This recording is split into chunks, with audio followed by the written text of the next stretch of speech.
I, Reverend Canon Gaster Nsereko, swear that I will pay true and canonical obedience to the Archbishop of Church of Uganda in all things lawful and honest.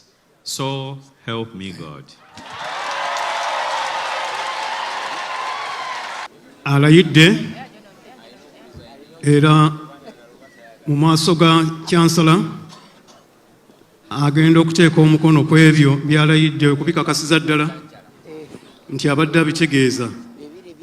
We hereby declare to you that Gaster Nsereko has been duly enthroned.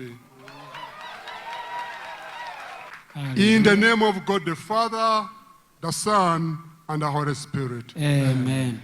Kati emmotoka eyo nsaba driver agisembeze era abampe ekisumulizo.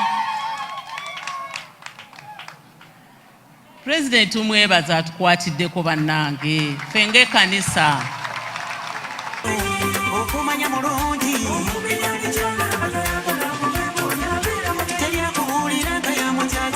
Download the app on App Store or Google Play Store now. Vision Digital Experience, the future of media.